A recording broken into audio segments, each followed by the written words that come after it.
हाय hello everyone. So Nuvama wealth पे आज हम डिस्कशन करेंगे। वेल्थ मैनेजमेंट इंडस्ट्री से एक और री रेटिंग वाला स्टॉक है ये। कंपनी के फर्स्ट क्वार्टर के नंबर्स आ गए, सो देखेंगे आगे का आउटलुक कैसा बनता है। तो नुवामा वेल्थ का बिजनेस मॉडल अगर हम देखें तो ये काफी सिमिलर है 361 एंड मोतीलाल ओसवाल का जो अभी करंट में बिजनेस मॉडल है उनसे काफी मिलता जुलता है। कंपनी के तीन सेगमेंट्स हैं बेसिकली। पहला तो ऑब्वियसली वेल्थ मैनेजमेंट का सेगमेंट है।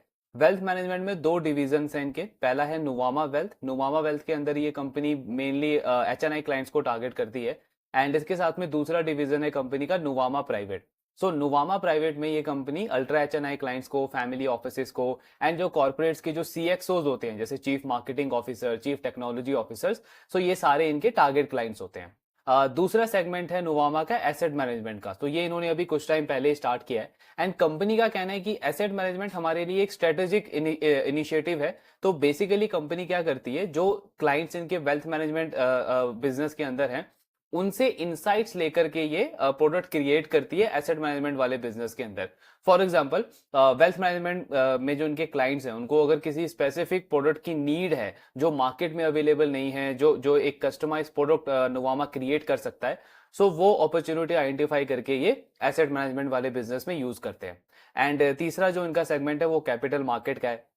सो कैपिटल मार्केट में इनके दो सेगमेंट हैं। पहला तो है कस्टोडियन वाला जो बिजनेस होता है एसेट सर्विसेज, एंड दूसरा है इनका इन्वेस्टमेंट बैंकिंग, जो मर्जर एक्विजिशन में या फिर आईपीओ किसी कंपनी को लाना हो या QIP फंड वगैरह रेज करना हो, उन सारों में डील वगैरह करवाते हैं ये। तो ये तीन मेन सेगमेंट है नोवामा के। ऑब्वियसली आगे चल के मैनेजमेंट का जो मेन फोकस है वो इनके वेल्थ एंड एसेट मैनेजमेंट वाले बिजनेस पे ही है। इन्हीं को ग्रो करने के ऊपर है, बिकॉज इसमें ग्रोथ की अपॉर्चुनिटी भी बहुत ज्यादा है इंडस्ट्री के अंदर। सो ये ओवरऑल बिजनेस मॉडल है कंपनी का।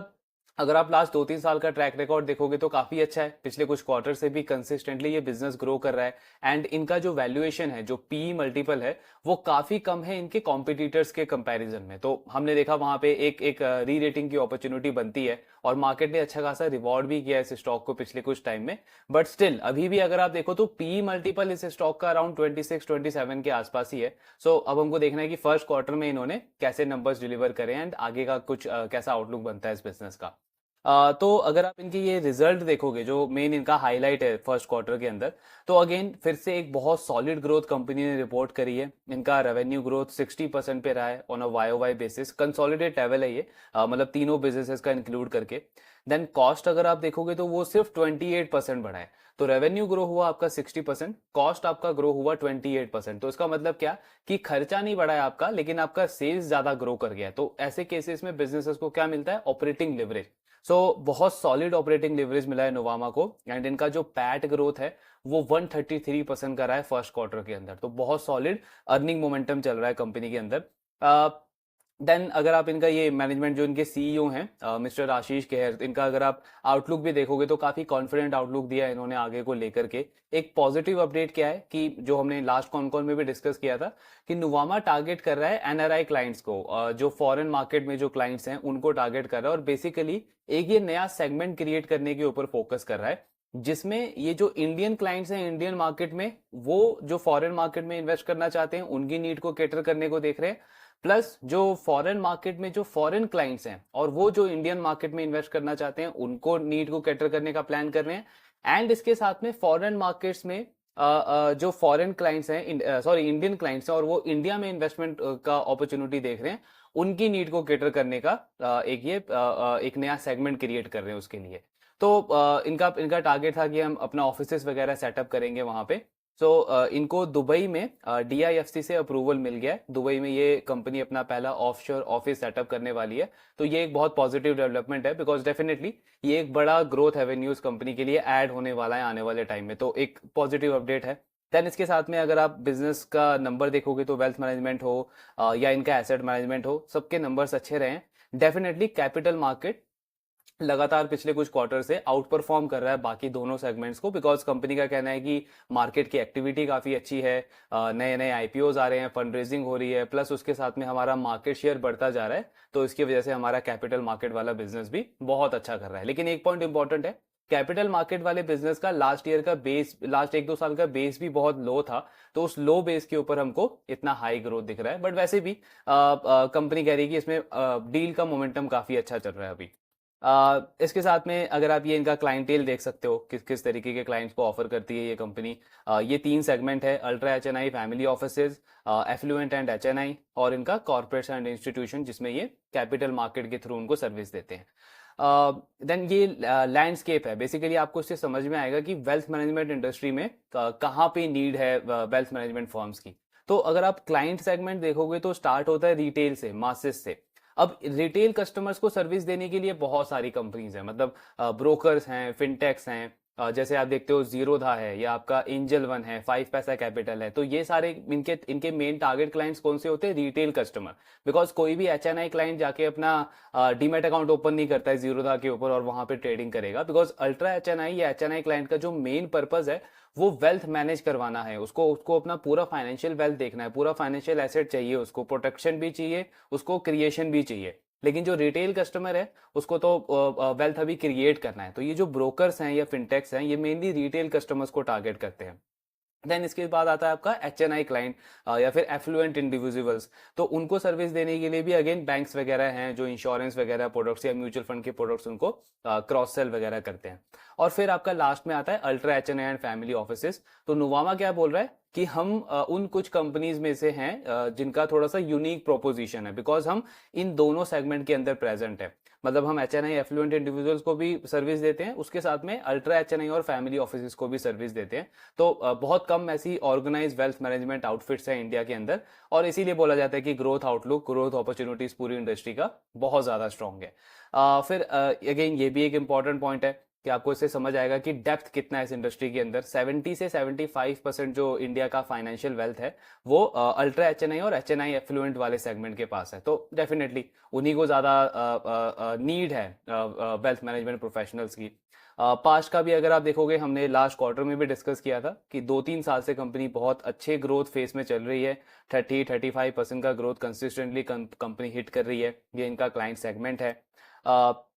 देन ये अगेन ये भी एक बहुत इंपॉर्टेंट स्लाइड है, बिकॉज आपको पता चलता है इससे कि जो इंस्ट्रूमेंट्स है, जो इन्वेस्टमेंट प्रोडक्ट्स है, उसमें कितना ज्यादा अंडर पेनेट्रेशन है इंडिया के अंदर। तो वेल्थ मैनेजमेंट कंपनी जो है वो किन प्रोडक्ट्स में मेनली डील करती है? म्यूचुअल फंड में, एआईएफ में, पीएमएस में, इंश्योरेंस में। तो अगर आप इनका पेनेट्रेशन देखोगे इंडिया में तो ये बहुत लो है।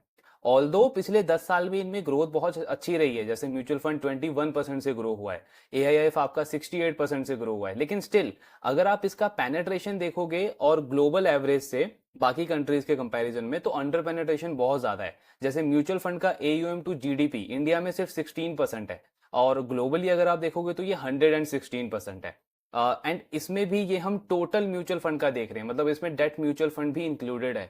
अगर हम सिर्फ इक्विटी एयूएम की बात करें तो वो तो सिंगल डिजिट में है, बिकॉज बहुत सारे लोग अभी भी एफडी वगैरह में ही पैसा डाल रहे हैं, रियल स्टेट में उनका पैसा है, गोल्ड में उनका पैसा है। तो विद टाइम हम देख रहे हैं कि उनमें इंटरेस्ट मिलना बहुत कम हो गया है, एंड लोगों को अवेयरनेस बढ़ रही है, लोगों को पता है कि कितना ज्यादा नीड है आज के टाइम पे कि अगर आपको रियल रिटर्न चाहिए। रियल रिटर्न का मतलब क्या हुआ? इन्फ्लेशन को एडजस्ट करके जो आपका रिटर्न मिलता है आपके एसेट के ऊपर, तो वो अगर आपको क्रिएट करना है तो डेफिनेटली आपको इक्विटी मार्केट में आना ही पड़ेगा। तो जैसे जैसे वो फ्लो बढ़ेगा, ये जो नंबर हम देख रहे हैं इसमें बहुत ज्यादा ग्रोथ का स्कोप है अभी।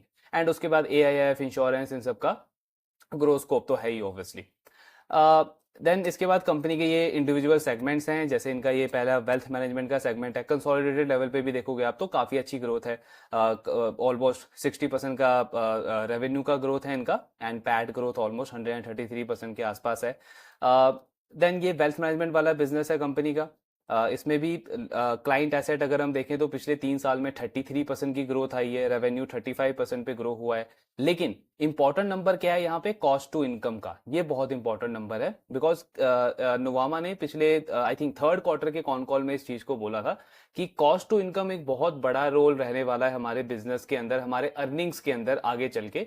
बिकॉज हमने पिछले 2-3 साल में अपने बहुत सारे सेगमेंट्स के अंदर इन्वेस्टमेंट किया है, जैसे एसेट मैनेजमेंट वाले बिजनेस में इन्होंने हायरिंग करी है, टॉप लेवल से लेके जो सेल्स के पर्सन होते हैं वहां तक की इन्होंने न्यू हायरिंग करी है, नए प्रोडक्ट्स क्रिएट करे हैं, टेक्नोलॉजी सेटअप किया है। देन वेल्थ मैनेजमेंट बिजनेस में भी हमने लास्ट कॉन कॉल में डिस्कस किया था कि इन्होंने एक नया टेक्नोलॉजी प्लेटफॉर्म डेवलप किया है अपने आरएम्स के लिए, जो कि इनके आरएम्स को हेल्प करेगा कि जब वो क्लाइंट से डिस्कस करे तो उनका पूरा फाइनेंशियल वेल्थ की कहाँ पे इन्वेस्टेड है, कितना इन्वेस्टेड है, एसेट एलोकेशन कितना है, रिस्क रिवॉर्ड कितना है, ये सारा डेटा आ जाएगा उनके पास में।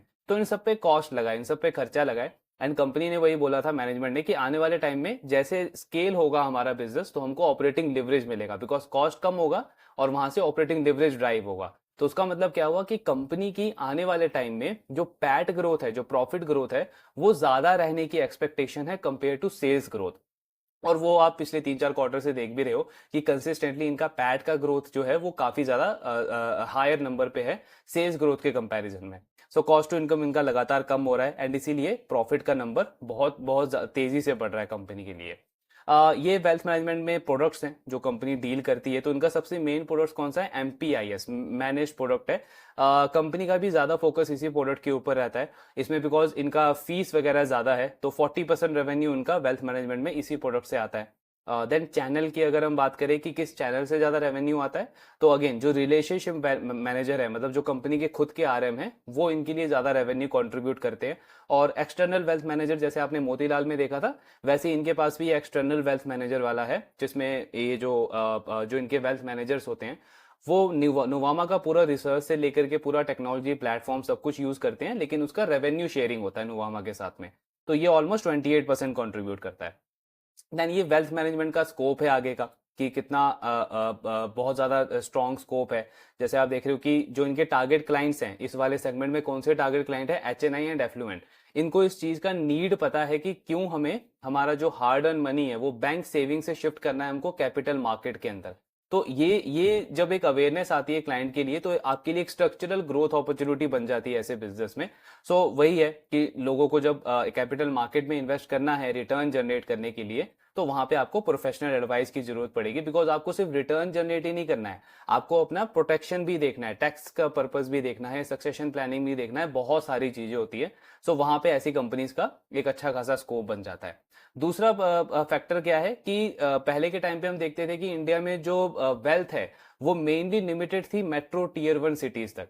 लेकिन आज के टाइम पे अगर आप देखोगे तो टीयर 2 टीयर 3 कंपनी से भी बहुत नए नए बिजनेस स्टार्टअप्स निकल करके आ रहे हैं। तो वेल्थ जो है वो फ्लो हो रहा है टीयर 2 टीयर 3 सिटी के अंदर भी। इसीलिए जैसे हमने सैनको कल्याण का देखा कि उनके नंबर ऑफ स्टोर्स कहाँ पे ज्यादा बढ़ रहे हैं? टीयर 2 टीयर 3 सिटी के अंदर, बिकॉज वहां पे जो जो लोग हैं उनकी परचेजिंग पावर बढ़ रही है। तो अगर उनकी परचेजिंग पावर बढ़ेगी तो डेफिनेटली उनको इन्वेस्टमेंट भी करना रहेगा, उसके लिए उनको एडवाइस भी चाहिए होगी। सो ये भी एक बहुत बड़ा ग्रोथ अपॉर्चुनिटी है कंपनी के लिए। और इसीलिए नुवामा ने भी पिछले 1 साल के अंदर आई थिंक 4 या 5 नए टीयर 2 सिटीज में अपने अपने ब्रांचेस को ओपन किया है, बिकॉज उनको उस वाले मार्केट को भी कैप्चर करना है। देन ये इनका नुवामा प्राइवेट है, जैसे हमने डिस्कस किया नुवामा वेल्थ में 2 सेगमेंट है, तो ये दूसरा सेगमेंट है इनका नुवामा प्राइवेट वाला। इसमें भी काफी अच्छी ग्रोथ है। इसमें आप ऑफरिंग्स देखो कितनी वाइड ऑफरिंग्स है नुवामा के पास में, मतलब इन्वेस्टमेंट एडवाइजरी से लेकर के पोर्टफोलियो मैनेजमेंट से लेकर के रिसर्च हो या क्रेडिट सॉल्यूशन हो, जैसे loan against security, mutual fund, ESOP financing, corporate advisory, ये सारी ऑफरिंग्स नुवामा प्रोवाइड करता है। तो जब आपकी ऑफरिंग्स इतनी वाइड हो जाती है तो चांसेस बहुत कम होता है कि आपका जो क्लाइंट है वो शिफ्ट करे किसी दूसरे वेल्थ मैनेजमेंट कंपनी के पास में, बिकॉज यहीं पे उसको सारा कुछ सर्विसेज वगैरह मिल रहे हैं। इसमें भी पास का ट्रैक रिकॉर्ड काफी अच्छा है, नंबर्स इसमें कंपनी अच्छा डिलीवर कर रही है एंड आगे का स्कोप तो इसमें भी बहुत स्ट्रांग है। ये इनका इंडिया टू ऑफशोर वाला जो हमने अभी डिस्कस किया था वो इनका प्लान है, पहला ऑफिस ये दुबई के अंदर सेटअप कर रहे हैं और इसमें भी एक बहुत बड़ा ग्रोथ अपॉर्चुनिटी है कंपनी के लिए। एसेट मैनेजमेंट बिजनेस जैसे हमने डिस्कस किया कुछ टाइम पहले ही इन्होंने स्टार्ट किया था, काफी अच्छी ग्रोथ रही है। इस क्वार्टर में भी 30% का एयूएम का ग्रोथ रहा है इनका एसेट मैनेजमेंट बिजनेस में। अभी ये बिजनेस प्रॉफिटेबल नहीं है, लेकिन इसके नंबर्स अच्छे आ रहे हैं, ग्रोथ अच्छे आ रहे हैं, तो धीरे धीरे ब्रेक इवन कर जाएगा ये बिजनेस भी जल्दी। इसमें भी जैसे आप ये एसेट सर्विसेज वाला ये कैपिटल मार्केट का बिजनेस है, तो ये तो हमने देखा है कि बहुत सॉलिड ग्रोथ पेस में चल रहा है। अर्निंग मोमेंटम मेनली आप अगर देखोगे तो इस बिजनेस से ही ड्राइव हो रहा है। सो नंबर्स काफी अच्छे इन्होंने डिलीवर किए। देन ये बहुत इंपॉर्टेंट है कि लॉन्ग टर्म ऑब्जेक्टिव क्या है कंपनी का। तो अभी अगर आप देखोगे तो इनका एसेट सर्विसेज वाला जो बिजनेस है, मतलब जो कैपिटल मार्केट का बिजनेस है, वो एक काफी बड़ा नंबर कंट्रीब्यूट कर रहा है कंपनी के टोटल अर्निंग के अंदर। लेकिन नुवामा का टारगेट क्या है कि अगले कुछ सालों में एसेट और वेल्थ मैनेजमेंट वाला जो बिजनेस है वो हमारे टोटल अर्निंग का 75 to 80% कॉन्ट्रीब्यूट करेगा।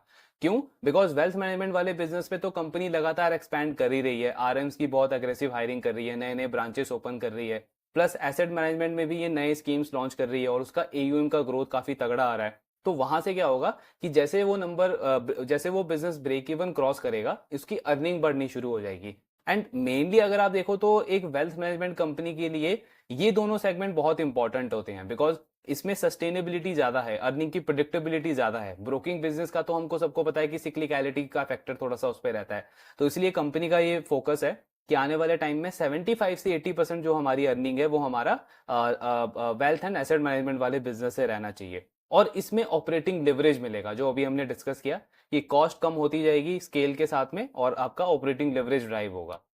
देन ग्रोथ का क्या प्लान है कंपनी का, तो नुवामा टारगेट कर रहा है कि अगले 5 साल के अंदर हमारा जो क्लाइंट एसेट है, क्लाइंट का जो एयूएम है टोटल, दोनों बिजनेसेस में, वेल्थ नुवामा वेल्थ के अंदर और नुवामा प्राइवेट के अंदर, इसको 2 से 2.5 गुना करना है हमको अगले 5 साल के अंदर। तो एक अच्छा ग्रोथ प्लान हो गया। अब इसको कंपनी कैसे अचीव करने को देख रही है, तो इनके जो आरएम होते हैं, रिलेशनशिप मैनेजर, मेनली तो उनका यही एसेट है, तो अपने आरएम की कैपेसिटी कंपनी अगले 3 से 5 साल के अंदर डबल करने को देख रही है, दोनों सेगमेंट के अंदर, नुवामा वेल्थ में भी एंड नुवामा प्राइवेट में भी। सो यहाँ से ये वाला टारगेट अचीव होगा। एसेट मैनेजमेंट में और भी हाई ग्रोथ एस्पिरेशन है नुवामा का। कंपनी टारगेट कर रहा है कि अगले 5 साल में हमको 6 से 8 गुना करना है अपना एयूएम, बिकॉज ऑब्वियसली आपका बेस भी अभी छोटा ही है, तो इस पे इतना ग्रोथ कंपनी इजीली कर सकती है। और अच्छा ग्रोथ एस्पिरेशन है कंपनी का। इसमें भी ये डिस्ट्रीब्यूशन एक्सपेंशन के लिए नई नई चीजें टाई अप कर रहे हैं, जैसे खुद तो ये उसका डिस्ट्रीब्यूशन करते ही हैं, प्लस साथ में इन्होंने डोमेस्टिक बैंक्स के साथ में भी टाई अप किया है और इंटरनेशनल बैंक्स के साथ में भी टाई अप करने को देख रहा है कंपनी। और उसके बाद ये कैपिटल मार्केट का बिजनेस है, तो इसका भी एसेट जो है ये ओवरऑल 2 से 2.5 गुना करने का टारगेट कर रहे हैं अगले 5 साल के अंदर। सो अगर आप ग्रोथ एस्पिरेशन देखोगे कंपनी का, तो वो काफी तगड़ा है, काफी अग्रेसिव ग्रोथ एस्पिरेशन है। करंट की परफॉर्मेंस काफी अच्छी है, अर्निंग मोमेंटम चल रहा है इस बिजनेस के अंदर। एंड उसके ऊपर से अगर हम इसका वो पी मल्टीपल वाला फैक्टर देखें, तो वो अभी भी सिर्फ 26-27 के आसपास का पी रेशियो है। जबकि अगर आप इनके कॉम्पिटिटर्स का वैल्यूएशन देखोगे, तो आनंद राठी ऑलमोस्ट 70 के पीई पे है, 361 ऑलमोस्ट 50 के पीई पे है, प्रूडेंट कॉर्पोरेट भी ऑलमोस्ट 50 के पीई पे है। तो डेफिनेटली वो री रेटिंग वाला फ्लेवर यहाँ पे अवेलेबल है अभी भी। ऑलमोस्ट पिछले 6-7 महीने में अच्छा खासा रिवॉर्ड मिला है इसके स्टॉक को, लेकिन यहाँ से भी वो गैप अभी भी अच्छा खासा नजर आता है। सो वो री रेटिंग वाला फ्लेवर कंटिन्यू रहना चाहिए। बाकी आगे कौन कौन होगा उसको भी डिस्कस करेंगे, एंड बाकी जो कंपनीज हैं उनके भी रिजल्ट को ट्रैक करते रहेंगे। आपके जो भी डाउट्स है, do let me know in the comment box. Thank you very much.